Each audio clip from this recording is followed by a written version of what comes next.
कुएं में डाल करके लौट करके अपने महल में पहुंच गई।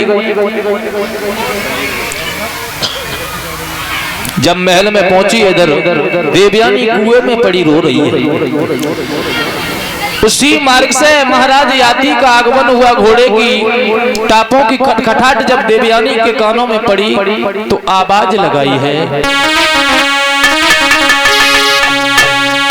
कि घोड़ा पाले जाना निकल की गईयो तो तेल गई हूँ।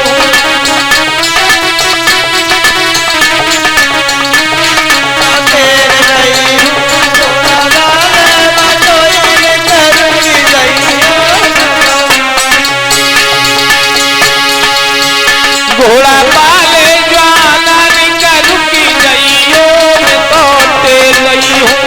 घोड़ा पाले पतो ही निकल की गईयो मैं तो तेल गई हूँ।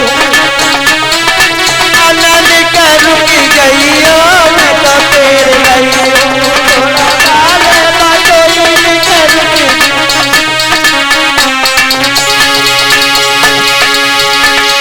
संग की सहेली ने कुआं में ढकेली। संग की सहेली ने कुआं में ढकेली। संग की सहेली ने कुआं में ढकेली। संग की सहेली ने कुआं में ढकेली। छोड़ चली गई हमें अकेली। छोड़ी चली गई है हमको अकेली। मैं तो कुआं में पड़ी तिलक गई हूँ रुकी गई है। घोड़ा पाले पतो ही निकल रुकी गई है मैं तो तेल गई हूँ। घोड़ा पाले पतो ही निकल रुकी गईयो मैं तो तेल गई हूँ। घोड़ा पाले पतो ही निकल रुकी गईयो मैं तो तेल गई हूँ। घोड़ा पाले पतो ही निकल रुकी गई हो मैं तो तेल गई हूँ। घोड़ा पाले पतो ही निकल रुकी गईयो मैं तो तेल गई हूँ। घोड़ा पाले श्याम निकल रुकी गईयो मैं तो। जवाब दिया है अरे भैया कौन है थोड़ी देर ठहर जाओ। अरे हमें इस कुएं से पकड़ करके निकाल लो। महाराज याति ने आवाज सुनी तो हाथ पकड़ के देवयानी को कुएं से बाहर निकाला। जब हाथ पकड़ करके कुएं से बाहर निकाला तो देवयानी ने जवाब दिया महाराज अब आप जा कहाँ रहे हो। बोले मैं अपने राज्य के लिए जा रहा हूँ। बोले हमें साथ लेकर के चलो। बोले क्या कह रही हो साथ लेकर के चलो। बोले हाँ। बोले तुम्हें नहीं पता है जब मैंने तुम्हें आवाज लगाई और तुमने जब मेरी आवाज सुनी तो फिर तुमने क्या किया मेरे साथ में।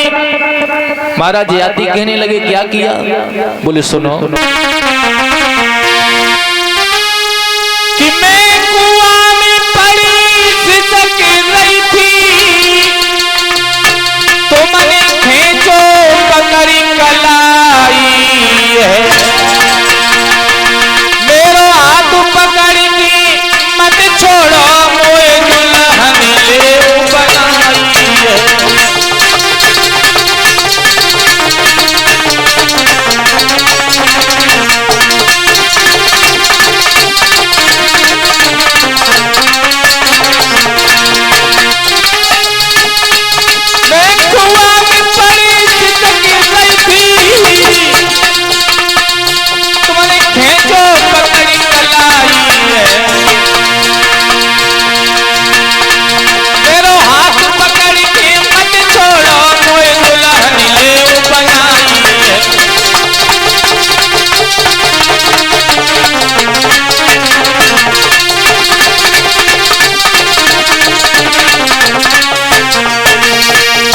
जवाब दिया तुमने हमें कलाई पकड़ के खींचा है।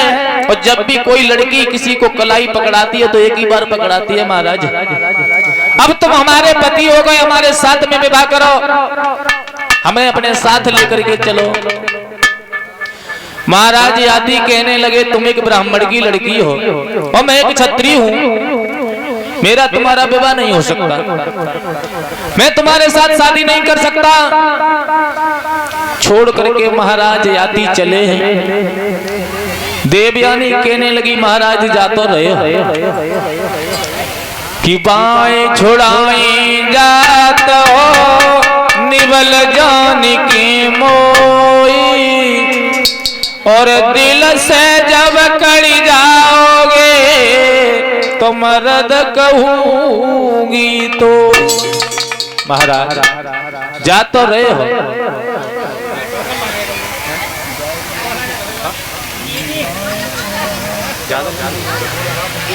महाराज याति तो चले आए। शर्मिष्ठा जो है देवयानी शुक्राचार्य के पास में पहुंची, बोली पिताजी हमें शर्मिष्ठा ने अंधे कुएं में गिरा दिया, अंधे कुएं में हमें गिरा दिया है और हमें छोड़ करके चली आई। उसी समय देवयानी को साथ में लिया, देवयानी को साथ में लेकर के वृषप्रभा का राज्य छोड़ करके जाने लगे। तो वृषप्रभा ने पैर पकड़ लिए, गुरुदेव हमें छोड़ करके मत जाओ। तो जवाब दिया छोड़ करके नहीं जाऊंगा, तेरी लड़की ने मेरी लड़की को अंधे कुएं में ढकेल दिया। बोले आप जो सजा दोगे वो सजा हमें मंजूर है, लेकिन हमें छोड़ करके मत जाओ। बोले तो सुन, जिस दिन मेरी लड़की शादी होकर के जाएगी उस दिन तेरी लड़की मेरी देवयानी की दासी बन करके जाएगी।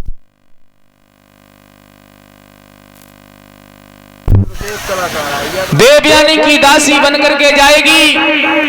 महाराज उसी समय सारी बात देवयानी ने शुक्राचार्य को बताई है। तो शुक्राचार्य ने याति को बुलवाया, देवयानी और याति का विवाह कराया है। शर्मिष्ठा दासी बनकर के चली है। तो शुक्राचार्य ने याति से एक बात कही है,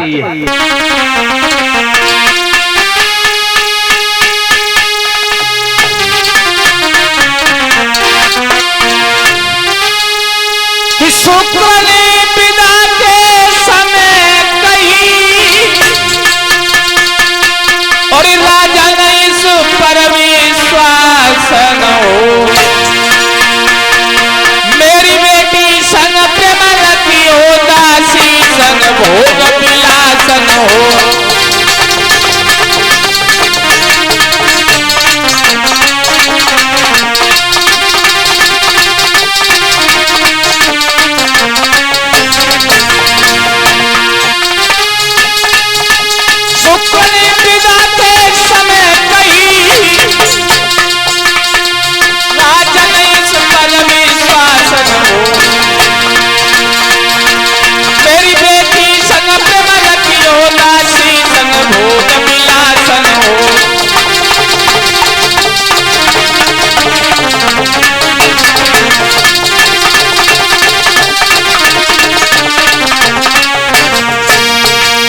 जवाब दिया है, ध्यान रखना इस दासी जो साथ में जा रही है इस दासी से हित नहीं लगाना।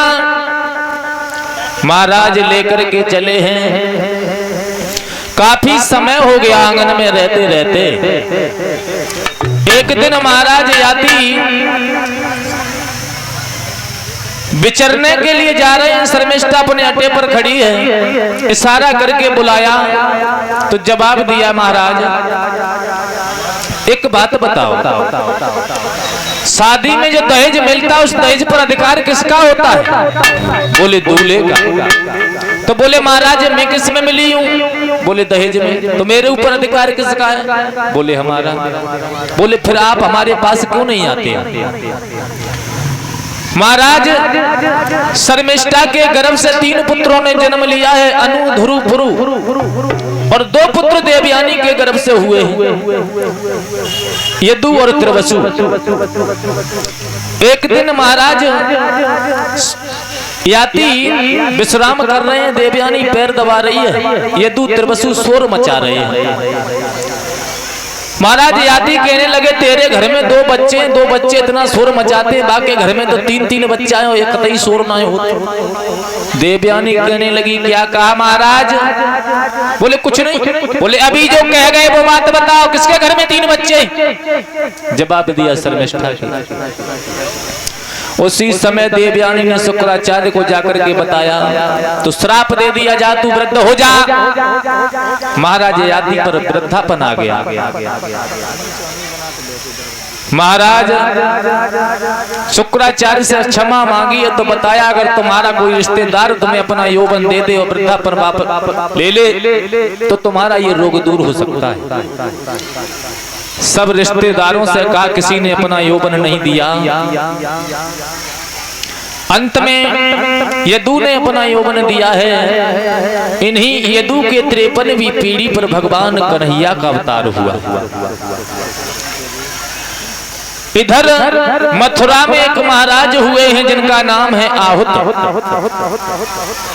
महाराज आहुत के घर में उग्रसेन और देवक नाम के 2 पुत्र हैं।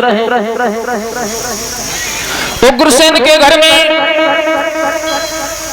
एक पत्नी है जिसका नाम है पवन रेखा, लेकिन महाराज कोई संतान नहीं है। एक दिन पवन रेखा ने विचार किया कि घर में मन नहीं लगता है, बाग में विचरने के लिए जाना है। तो महाराज उग्रसेन कहने लगे अगर ऐसी तुम्हारी इच्छा है तो संग की साथी सहेलियों को साथ में ले लो, चली जाओ। पवन रेखा घूमने के लिए गई। उसी समय भगवान की माया से इतनी तेज आंधी आई है कि सभी साथ की सहेलियां छूट गई। पवन रेखा